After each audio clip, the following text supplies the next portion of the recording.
teams. And ironically, I had nothing to do with this. Sure. And I threw this on here because the topic is apropos, regardless of what you say. When we started talking about notes before the show, and he was like, "Oh, well, you know who number one team is." I'm like, "Oh, hey."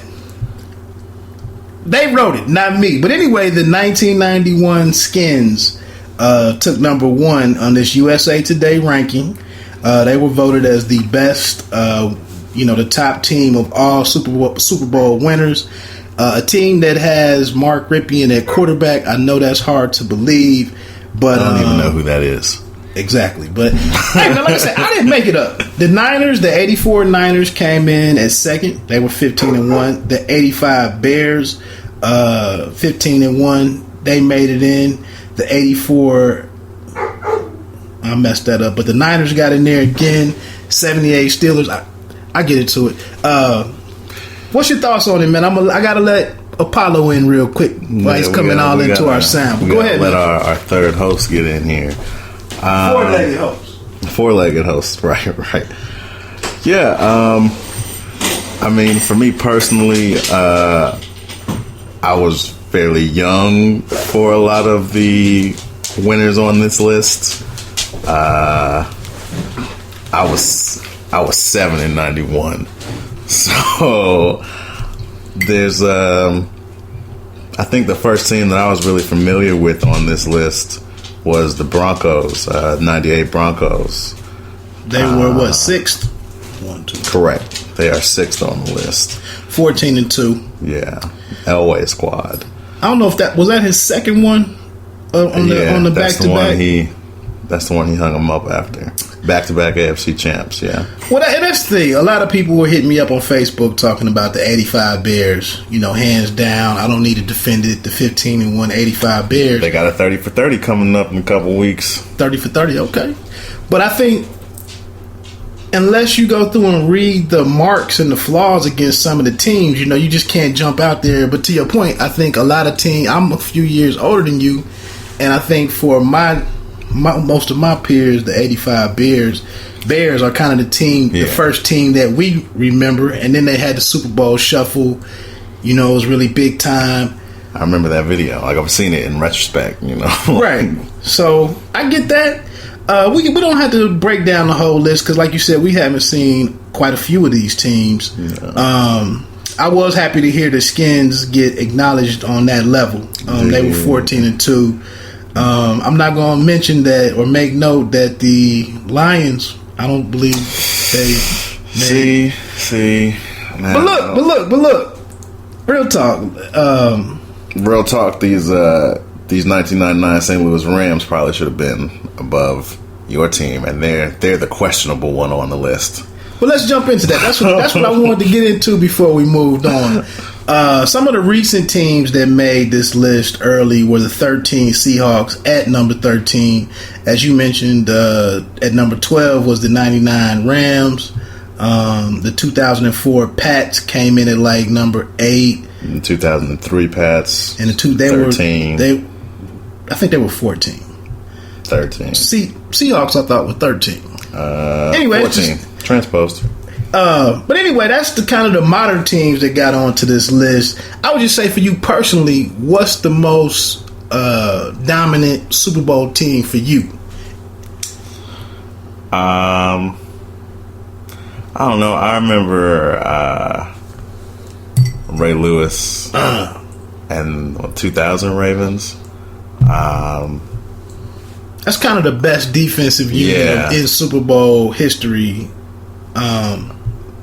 That's a great pick, and I mean, they had that questionable quarterback as well. Right. I would say for me, man, the most surgical unit that I've watched from week one, I knew what they were going to do was the 94 Niners. And that was mainly behind Steve Young. His play at quarterback that year was fantastic, and the offense just from week one just hit the ground running, and they were amazing. To me, they ended up being 13-3, and then I think reading through the article really quickly, it was a loss that they had to a sub 500 team. I think that it was like a 40-9 loss, maybe to the Eagles. And they said other than that, they would have been up in the top 10 for sure. But I think they came in at number 16. But for me, that's been my favorite team that I watched, other than the 99 Rams. I really like the chemistry on that unit. What's your thoughts on the Seahawks being on there just, 2 years later? They come in at number 13. Any argument with that? Or heartburn with that? I don't think that they should have been as high on the list, me personally. But I mean, I guess, because to me, that was another team that was dominated by defense. And this year, due to injuries, I feel like they've had a better offense. Not even because they purposefully wanted to do it. They were forced to throw the ball more. They were forced to make Doug Baldwin go get it. They were forced to not have Marshawn Lynch be the workhorse. But I mean, so it was a very good team, and obviously a lot of those guys got paid after that, and they've lost something. But me personally, I wouldn't have put them that high. Speaking of the Seahawks, you think Beast Mode is done, and Calvin Johnson? You think Beast Mode is another one that we might see step away? I read something about the Raiders having some interest in him, and I could see him. He's from LA or that Oakland area, right? And so I could see him, as long as they don't uproot the team, I could see him possibly going there. His demeanor was a little bit different this year, and I think the report came out was that he pulled himself from the lineup in the wild card game. Like, he made his own. It was self-determination that he wasn't going to play that week. That's kind of disturbing. But, he's a guy that usually when he straps on his helmet and gets out there in his pad, he's usually giving you 100% plus. And I just think he's been a fun guy to watch. And I think, he's been one of these guys that unfortunately has come under fire because of his interaction with the media or lack thereof. And, I just kind of appreciate these guys, much like Cam, who we might talk about a little bit for the Super Bowl. That was a transition I was about to do, too. Right. I hate to go along the line, the color lines and all this stuff in the country, man. But it seems like certain players that are successful always have to manage this argument or this ongoing narrative with defending themselves and who they are. And I just credit Beast Mode for being one of those guys. And I'm gonna just play football. So, leading into this Cam discussion with the Super Bowl, would you consider Marshawn Lynch an anti-hero? I mean, maybe if you look at him coming over from the Bills, what, kind of his career with the Bills may be. But for me, he's just a hero. I think looking at him, it seems like he's always taking care of his body. And like I said, it seems like when he put his helmet on, he's ready to play ball.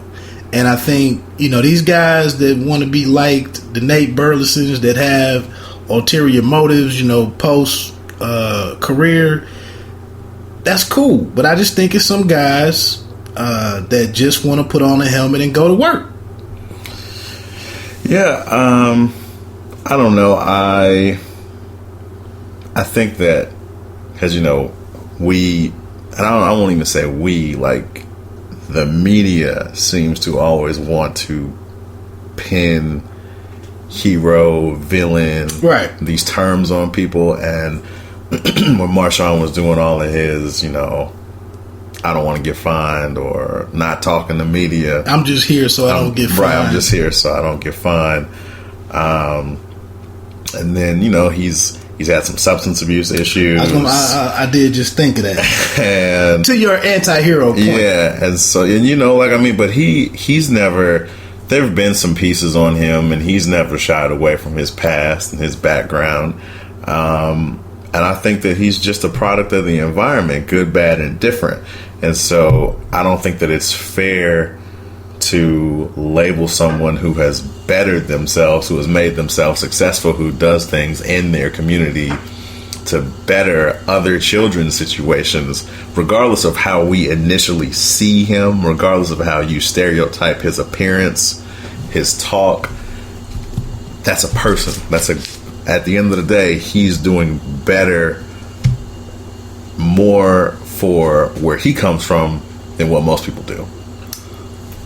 I'm tempted to mention my LeBron podcast that was not well received, but anyway, moving on to Super Bowl. I wouldn't mind seeing a limited role for Beast Mode with the up and coming Oakland Raiders.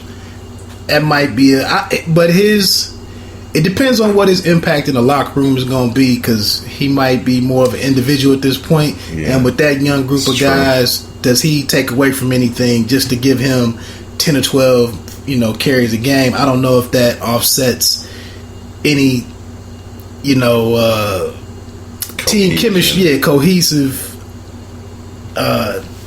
impacts that there might be. But let's jump into this Super Bowl, man, to fully talk about, the Super Bowl 50, the Sheriff up against Superman. Yeah, perfect. Superman. I mean, it was already there for us. How do you see this one playing out, man? I'm not a betting man, but if I were, I'd put my money on the Panthers. And I'm not saying that they're not going to blow the Broncos out. That defense is too good to get blown out. But I don't think that they've got enough. They can't stop Cam. And even these, I don't want to call them nobodies. Okay, but to me, that is what is going to solidify Cam's MVP for me personally. The fact that you turned Philly Brown, Ted Ginn Jr., Devin Funches, the fact that you turned Greg Olsen and the Misfits into Super Bowl worthy receivers, a receiving core. To me, that's how we categorize great quarterbacks, is can he make this person better? Can he throw that person open? And I know that a lot of that this year has been said to be some of the offense, like they really tweaked it to kind of make sure that guys can utilize their best abilities, that they can break on certain routes, and that they can get they try to really focus on mismatches. But yeah, I'm going with Cam and them. Do you think that the Broncos defense is one that's kind of well suited to stop a player like Cam? Yeah, I mean, they've definitely got some of those guys that are going to get after him. Von Miller, DeMarcus Ware, who's disappeared in big games before. Look, he showed up that last game. He showed a week and a half ago. Yeah. He did. And then I think the other guy is Wolf, the tackle. Yeah, he had a big game too. So yeah, I mean, I and look, Wade Phillips is one, at least for me personally, like from the defensive side of the ball. I don't know about him being a head coach as a coordinator, but yeah, as a coordinator, he's real good. He's a beast. Yeah, so I'm sure that they'll game plan and try to limit what Cam is able to do. But I mean, I think it'll be a low 24. I don't even know what the Broncos are going to get. Defense going to have to score a couple for them. Yeah, I see it, man. Going back to one thing that I forgot to mention on the Super Bowl all-time ranking of the Super Bowl teams. Sometimes, because me and my wife were having that discussion, like, how do you compare eras and then teams on paper? And one of my thoughts was like, and it was mentioned in the article, was one of the best teams of all time didn't even play in the Super Bowl, which was they played in the Super Bowl, but they lost to the 11 or 12 Giants. the New England Patriots Yeah. team that wins 16. I mean 8.